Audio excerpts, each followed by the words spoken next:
Many districts are facing extreme budget cuts.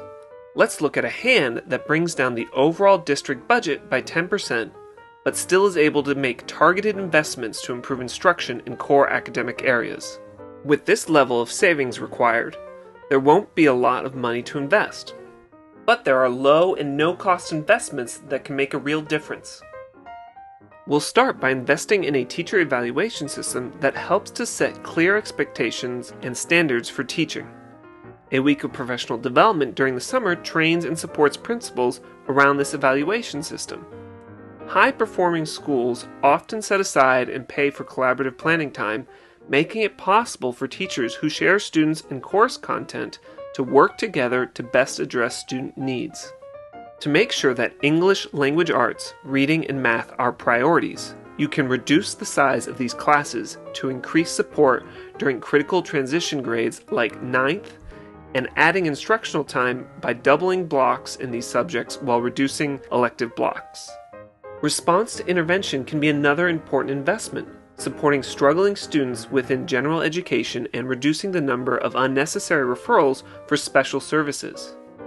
Finally, although many districts believe that they fund schools equitably across the system, closer inspection reveals that some schools aren't receiving what they need as a result of differences in school sizes, fill rates, and staff experience. Once you identify the underfunded schools, you can adjust funding accordingly. But also consider the fact that some schools may be overfunded on a per-pupil basis, and that can be an area to find additional dollars. We'll get to that in the next section. At this point, your investments are at 2.4%. With a target of 10% budget reduction, you'll now need to find 12.4% in savings. You can start by identifying those schools which are overfunded, possibly because they are small with higher per-pupil administrative costs, or not filled to capacity, or have a senior teaching staff. Reducing this overfunding can pay for the investment we just made to those schools that are underfunded on a per-pupil basis.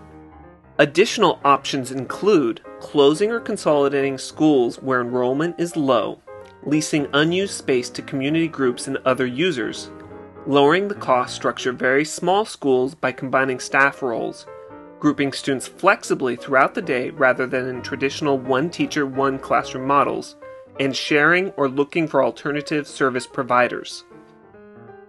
In addition to partnering with outside groups to provide non-core and elective classes, it is also worth looking into online class offerings, especially at the high school level where undersubscribed classes can be very expensive to provide. Adjusting salary and benefits can provide significant savings if you can successfully negotiate these changes.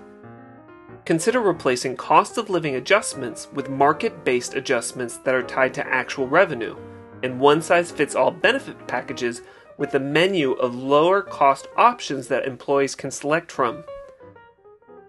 Given the magnitude of cuts you're looking at, consider freezing salary step increases for 1 year. Although not optimal because it reduces instructional time, furloughing teachers for 3 days can help you avoid teacher layoffs in the short term. You can create an estimated 3.6% in savings without compromising the quality of instruction by making small increases to the average class size in upper elementary grades, elementary special subjects, and in secondary school, including non-core electives. There are also potential savings in special education. Make sure that special education classes are distributed across schools so that class sizes are as close as possible to the ranges and staffing ratios mandated by special education policies.